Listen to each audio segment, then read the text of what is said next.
Senate Bill 468, Senator West, Baltimore County Board of Education Annual Budget, Conditions or Expenditures.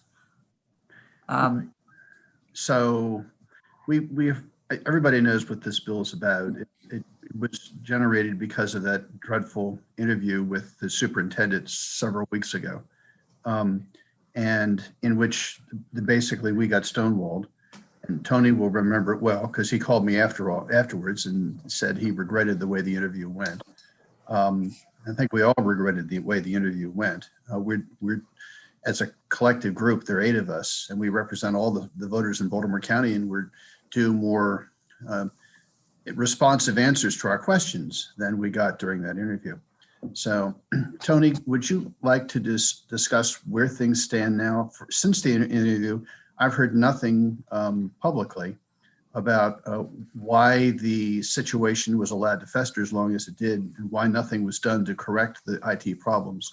I've heard nothing about whether or not any ransom has been paid, and I have heard nothing about what will be done to make sure this never happens again. Can you update us with any of those points? Good morning, Senators, Chairwoman Klossmeyer, Senator West, and all the senators. Senator West, I'll get back to you on that. I don't want to get out in front of the superintendent or the school board in any way, shape, or fashion. And I'll get back to you on with an update.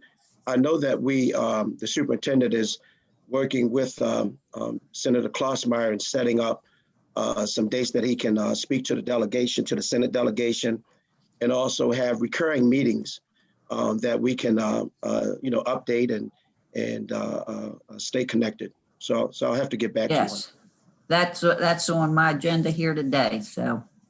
Okay, great. Thank you. In light of that fact, I don't want to get ahead of things. I only introduced this bill in order to provide some modicum of accountability. It just seems to be unacceptable that any organization gets $2 billion a year of taxpayer money and doesn't feel that it has to account for how it spends it or what it does. So since the General Assembly has the ability to fence off money in the governor's budget and basically force the governor to provide some information to them if the General Assembly feels that's essential, I felt the Baltimore County Council ought to have the same right with respect to the county school system. But in light of the fact that you're going to get back to us and we're going to have another meeting with the superintendent, which hopefully he'll be more responsive than he was the last time, I'm prepared to pull the bill this year and to just hold it in my files. But I've got to say, Tony, that if we continue to have experiences like the one we had several weeks ago, I would intend to reintroduce the bill next year. So does that make sense to everybody? Okay. So, yes, sir. Your wish. Okay, so then we go to Senate Bill 424, Senator Solling, Baltimore County Alcoholic Beverages, Class D beer, wine, liquor license. And basically it's, you want to say what it actually is? It's not. It's just, yes, just to let you know, the House bill, which was House Bill 555, Baltimore County delegation moved it favorable.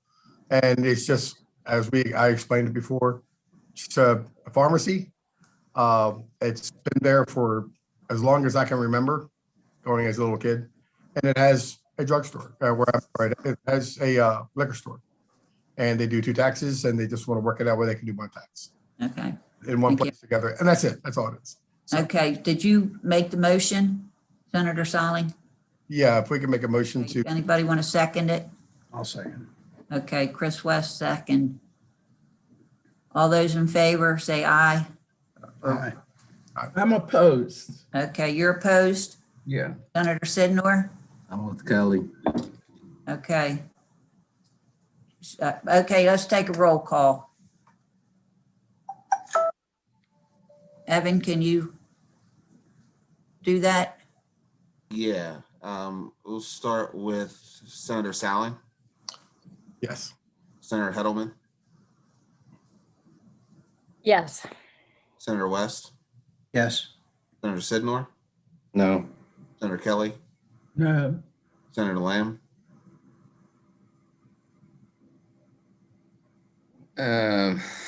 mixed emotions about this, but and no offense to the sponsor, but I'll vote no. And Senator Klossmeyer. Yes, and JB is not here, so just leave. We will get his vote. We'll call him, or he may jump on here. He's probably on his way in, so. Okay. Okay. All right, now. Dr. Williams does want to brief the delegation on the reopening plans, vaccination of teachers, cyber attack, and the hybrid, and would like to do this. Need to touch base with Tony Bazemore. Tony, you're here. Does anyone, if Evan, are you there? Yeah, I'm here. Okay, next Friday. Could I ask? Yes. Yeah, I need some discussion on when we Yeah, do this. considering that somebody is offering us just plain information, and that's the purpose of it. It Right. could come in writing. It would actually be more helpful. We could discuss what actually is there. You'll have a better record of what he's talking about. And we're so busy under this Zoom situation, and a number of meetings are constantly changing here. Madam Chair, I have a bill, the Baltimore County Public Library collective bargaining. We've been negotiating between the union and the librarians, and I am cautiously optimistic that I'd like to have the hearing and have them present to the delegation, since it's already been before Okay. Chairman Kelly's committee and your committee. But the clock is ticking, so I don't want to let it go, too far out. You think the library board is changing its mind? Well, they've been talking, yeah. So they're getting closer and closer to an agreement. So I'm optimistic that we'll be able to come to some kind of agreement. Okay, but the Dr. Williams would like to come and see us. So Senator Kelly, are you saying that we should get? I think he should send us in writing what you're asking for. And I don't even think we should have a meeting till you got something in writing, because this is very ethereal. Well, I'm sure we can get something. I don't know. Evan, do we have anything in writing right now? As of yet, no. Okay, I mean, so it was just a phone call for him to say that. Correct. It's a waste Can you of our get, time. outline what he wants to discuss and send that to us ASAP? Yeah. Tony? Yes, ma'am. Yeah, can you get him to send us a little outline about what he wants to talk Yes. about? Yes, And ma'am. we'll be prepared if we have any questions. I was actually hoping that his actual message could come in writing, then we all can look at it and absorb what he's talking about. When you, in the short time we have like this, you don't have time to understand complex situations. I think we should I receive. guess that is my question. Do we want to do it at 8:30 in the morning and have a half hour for him to talk? Is that good? We'll just dedicate one of our meetings to him. I think it's a waste of time doing it that way. Well, I know, but we're going to get the letter first, Senator. He was gracious enough to contact us. He wants to come down and meet with us, which is very nice, I think. And so But we're saying that, what's a good time we could do it then? To give I don't know, time 10 o'clock at well, night. I'm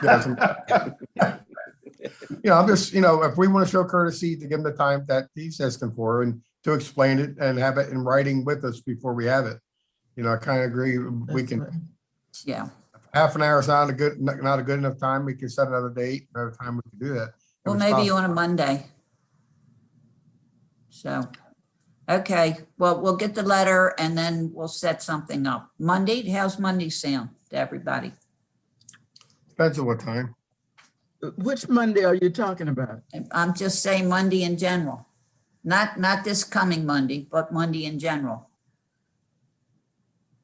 That's gonna depend for me. doing things on Monday, but I That's will. usually when I go into work. It just depends upon, yeah, when. All right, you know what? I'm Why just, don't we give him time to get together what he's gonna send us, and then when we see how much there is that looks like it will require discussion or further explanation or our getting together with him on stuff, Yeah. then we could. what we can do is 8 o'clock on a Friday morning. That gives us an hour. Do I want to do that? Absolutely not, but I will. And so that gives us an hour. So. Okay. So next Friday, I take it that Shelley's going to be invited to bring in the library people to talk to us. Yes, yes. But I gotta just see when Shelley, when you're done, when he can come and whatever. I'm not, I can't guarantee that we're gonna have every detail worked out, but we're definitely getting close. Okay, And, even if we don't have every detail worked out, it's still like to have the hearing and, yeah, move the okay. process along. Okay. And Dave Rose from the FOP is working with Pat Young. And the FOP's coming down next Friday. And I said, rather than them come and we just don't have the time, they will be, the FOP will be with the House delegation next week, and we are invited to join in with that. So Next Friday, 9 o'clock? next Friday and I'm assuming at 9, is that right, Evan? The final details on that haven't been confirmed, but as soon as I Okay. have them, I'll send them out there. Okay, and I've been in contact with Pat Young trying to set that up, so. Do we have anything else, Evan? I'm looking here. I think that might be it. Yeah, no, that's it. Okay, so the only unopened thing is that I'm waiting to hear from JB, and we'll find out about the alcoholic beverages, and we'll let everybody know how that turns out. Okay? Yep. He's the only one missing, correct? All right. Well, everyone have a nice day, and we'll see, have good test over there and testing, and it's pouring down snow. It was a minute ago. Up. So I hope you're still having the test. So. We have to do it, don't we? Yeah, you can't go on the floor. If we don't. Yeah. Just the Hey,